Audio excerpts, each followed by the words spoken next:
dalam persoalan bagi waris itu sendiri, ketika sudah dalam satu keluarga suami istri, maka tidak ada batasan ini hartanya istri, ini hartanya suami, nggak begitu Pak. Itu tidak ada batasan seperti itu. Jadi siapapun yang meninggal maka yang ditinggal adalah menjadi ahli warisnya. Kecuali kalau umpama masih hidup terjadi perpisahan, pembagian itu harta begini jadinya ahli waris. Nah, waris itu harta warisan hanya akan bisa dibagi ketika sudah ada yang meninggal. Tetapi kalau masih hidup terus dibagi, itu bukan ahli waris, sudah berubah, itu namanya wasiat. Wasiat itu tidak boleh diturunkan kepada ahli waris. Contoh, kira-kira siapa yang saya jadikan contoh untuk meninggal segera?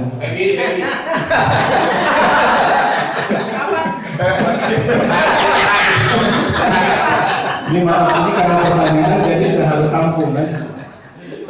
Atau saya kembalikan kepada si penanya. Gitu kan?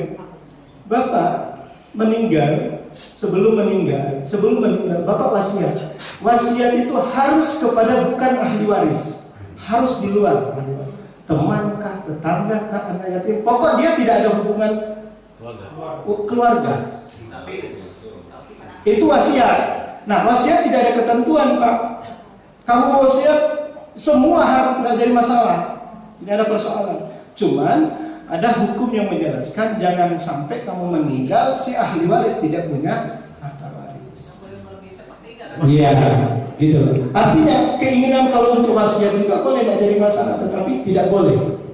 Nanti dibagi semua, ahli warisnya nggak dapat. Begitu. Nah, kalau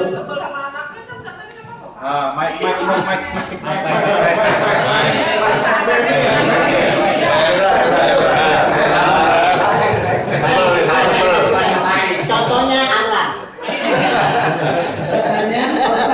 Kalau anaknya dia dapat ahli surga, dia kasih anak orang lain yang kayaknya ibadahnya bagus, sudah diangkat anak, apa? Jadi begini, jadi ketentuan hukum itu sudah ada aturannya. Jadi rasa sakit kita kepada anak tidak akan membatasi hak dia sebagai ahli waris. Itu tidak ada urusan. Jadi dia ibadah ahli maksiat atau tidak, kita sakit hati kepada dia atau tidak, itu tidak ada persoalan. Sepanjang dia ahli waris, meninggal harus dapat warisan. Kalau tidak, nggak bisa. Kadang-kadang biasanya begitu ya. Kalau nggak mau sholat, mau ibadah, nggak mau lihat orang tua, maka saya keluarkan kamu dari hasil jatah warisan. Itu nggak boleh, tidak bisa. Dan dia malah dosa, Pak. Dosa kalau tidak dibagi. Ada lagi? Ya. Mana? Pak Ustaz nanya. Ini mau nanya dulu ya. Jadi gini Pak, ini kan ibu-ibu nih, mama ini kan sering ada kondangan nih.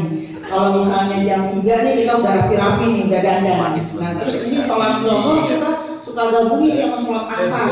Padahal asarnya belum. Itu gimana tuh Pak Ustaz? Boleh Pak? Padahal itu satu kota loh itu. Kadang-kadang satu kota kita lakukan zuhur dan asar. Ya, walaupun asarnya memang 4 rakaat. Gitu. Terus yang kedua Pak Ustadz, ini juga mama nih sering jalan-jalan nih, jalan-jolong nih. Nah itu kalau misalnya kita berpergian ke luar negeri, misalnya kita batasan waktu itu sholat di jamaah itu tuh ada yang mengatakan cuma batas waktu 4 hari dalam satu negara. Padahal kita dalam satu negara kita 7 hari. Apakah itu bisa dijamaah kosong? Kecuali kalau kita beda-beda negara, misalnya kita berpindah-pindah tempat, bisa kita lakukan bisa jamaah kosong untuk selanjutnya. Itu bagaimana penjelasannya Pak Ustadz? Mungkin itu aja. Dalam sebuah hadis dijelaskan qala Rasulullah sallallahu alaihi wasallam, man taraka sholatan faqad kafar. Man taraka sholata faqad kafar. Barang siapa yang meninggalkan sholat, hukumnya kafir. Bentar dulu, bentar ya. Ini pertanyaan pertama. Ya, saya ingin mengurainya dari situ. Nabi menjelaskan, man taraka sholata faqad kafar. barang siapa yang meninggalkan sholat hukumnya kafir. Pak, kadang-kadang kan kita suka ngomong tuh ya, kafir tuh, asal bukan dia Islam, kafir tuh nggak boleh. Boleh tuh, brownie gitu. Kafir tuh. Ketentuan kafir atau tidak oleh Nabi sudah diberikan arahan yang tepat. Melihat orang itu kafir atau tidak, lihat dari satu hal, sholat. Islam benar, itu agamanya, tetapi ketika dia tidak sholat berarti hukumnya kafir. Innalladzina kafaru sayadkhuluna jahannam. Sesungguhnya orang-orang kafir tempatnya di neraka. Sudah, satu poin selesai. Tapi dia ahli sholat, dia pakai jilbab bagaimana? Tapi nggak sholat, hukumnya kafir. Paham ya? Terus bagaimana dengan pertanyaan pertama? Terus bagaimana dengan umpama kondangan belum zuhur ketemu asar, digabung zuhur di asar? Dia sudah melaksanakan kewajiban sholat, tetapi ibadah sholat zuhur yang dikerjakan di asar tidak diterima, hanya asarnya saja. Karena apa? Zuhur dikerjakan di luar waktu. Jadi sholat itu akan diterima.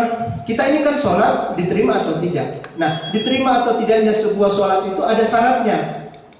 Ya, seperti orang sholat tepat waktu, tetapi tidak wudhu, sholatnya tidak sah. Orang wudhu tidak baca bismillah, wudhunya yang tidak sah. Paham sampai sini ya? Ada lagi hukum yang menjelaskan untuk laki-laki. Sudah tepat waktu, wudhunya sudah benar, baca bismillah, tetapi mata kakinya tertutup oleh celana, juga tidak diterima sholatnya. Nah, salah satunya adalah orang yang melaksanakan sholat di luar waktu tidak diterima sholatnya. Tapi dia sudah sholat, sudah menggugurkan kewajiban, tetapi sholatnya tidak diterima. Kalau sudah tidak diterima berarti sama seperti tidak sholat. Pertanyaan ketiga, sampai batasan kapan orang harus melaksanakan jamaah? Pertama, persoalan waktu. Persoalan waktu itu oleh hukum dijelaskan 15 hari. 15 hari. 15 hari itu batas waktu ibu melaksanakan sholat qashar jamak qashar. Itu waktunya ya. Jaraknya kapan? Jaraknya berapa? Sepanjang 90 km. Kemanapun ibu pergi, mau ke luar negeri, keluar daerah, asal sudah keluar dari rumah lebih dari 90 km, maka sudah wajib, maka sudah sunnah untuk qashar. Paham ya sampai sini ya? Jadi sampai 15 hari waktunya. Sampai 15 hari. Kalau tidak qashar boleh nggak? Boleh. Tetap dia melaksanakan sholat seperti biasa. Cuman kata Nabi begini, qashar ini sedekah bagi orang yang musafir. Allah kasih sedekah kok kamu tolak? Sombong amat. Nah itu. Walaupun stay di tempat gitu Pak. Bagaimana? Walaupun udah nginep di 10 hari berturut-turut. Iya, jadi kata-kata musafir itu kan, musafir itu artinya bepergian. Bepergian berarti keluar dari rumah menuju ke satu tempat yang itu bukan rumahnya. Itu namanya musafir. Nah, satu contoh, sini Bandung berapa kilo? Nah, berarti sudah qashar ya? Ya. Bapak keluar dari rumah baru dapat 50 kilo sudah boleh qashar. Bapak Jakarta, Bandung. Kita sudah mau ke Bandung, sudah niat memang ke Bandung. Keluar dari rumah, jarak rumah itu belum sampai 90 kilo. Tapi kita sudah niat untuk berangkat ke Bandung yang lebih dari 90 kilo. Maka baru sampai di Kebayoran saja atau sampai di ya terserah di mana rest area, ternyata belum 90 kilo. Boleh qashar? Boleh. Asal jangan balik ya. Oh, saya balik lagi nggak jadi, nggak bisa, harus sholat lagi itu. Harus lanjutkan perjalanan. Begitu ya. Nah, tapi kalau kita niatnya pergi ke satu tempat lebih dari 15 hari, tidak usah qashar. Lebih dari 15 hari. Saya mau ke sana selama sebulan. Jadi musafir itu istilahnya tamu dalam perjalanan itu batasannya 15 hari. Tapi kalau lebih dari 15 hari dia menjadi orang mukimun, orang yang menetap, orang asli penduduk situ. Bisa dipahami ya? Selamat datang. Ya. Ustaz.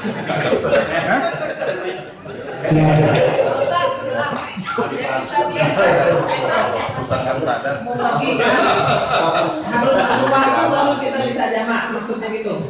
Ya, jadi jamak itu kan cuma dua, zuhur ketemu asar. Ya. Jadi jamak itu jamak takdim sama jamak takhir. Ya. Jamak takdim itu jamak yang didahulukan melaksanakan sholat asar di waktu sholat zuhur. Kalau takhir melaksanakan sholat zuhur di waktu sholat asar. Oh, jadi pas azan langsung kita jamak. Kita jamak, jadi sholat 2 rakaat dulu niat untuk zuhur dan langsung sambung 2 rakaat setelah. Dan mau langsung jam 2:30 umpamanya. Enggak usah langsung. Jadi Ustaz bilang tadi, yang mana? Ustaz bilang katanya pas sholat zuhur di jamak takdim, tapi sholatnya bukan di sesudah zuhur jam 2 jam 3 gitu. Enggak, begini. Jadi jamak takdim, jamak yang didahulukan. Didahulukan di mana? Kalau kita mentakdim, berarti yang ditakdimkan adalah asarnya. Ya, didahulukan asarnya di sholat zuhur. Ya, jamak takdim, jamak. Kalau jamak takhir berarti menggabung dua sholat di akhir waktu zuhur digabung ke asar di waktu asar. Begitu. Tapi kalau jamak takdim menggabungkan sholat asar di waktunya sholat zuhur. Jadi begitu Allahu Akbar segitu sholat langsung sholat lagi untuk asar. Nah, dua. Itu namanya kosor. Kosor itu artinya kosrin, mempersingkat, meringkas. Begitu. Kalau maghrib dengan isya? Maghrib dengan isya sama. Maghrib kan maghrib ada takhir, ada takhir.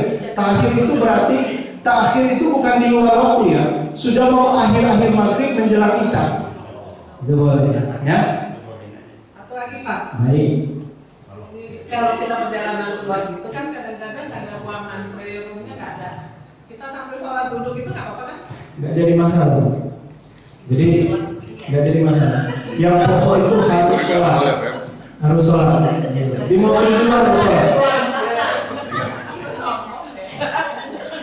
Silakan. Terima kasih Pak Ustaz. Saya ingin menanyakan di dalam Al-Quran itu kan sering disampaikan mengenai satunya bahwa nanti akan ada sungai kalau kita masuk surga. Terus kemudian yang beken lagi adalah nanti kamu dapat bidadari 72 gitu. Nah, saya ingin menanyakan apakah itu berarti di akhirat itu kita masih punya nafsu gitu sehingga diumpamakannya seperti itu atau itu hanya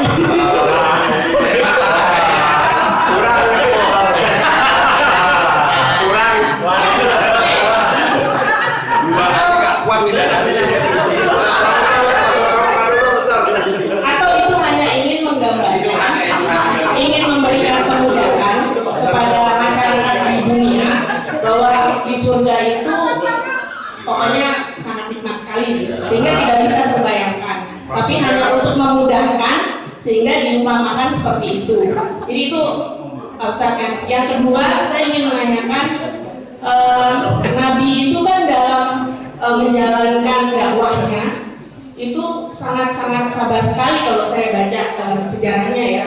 Beliau sampai diludahin, sampai dicaci maki, itu tetap saja mendakwahkan Islam itu dengan begitu sabar. Padahal beliau itu sudah diangkat oleh Allah dan pasti Tuhan kalau Nabi menginginkan itu pasti dikabulkan lah istilahnya kan. Kalau Nabi itu tidak berkenan dengan apa yang dilakukan oleh orang-orang terhadapnya.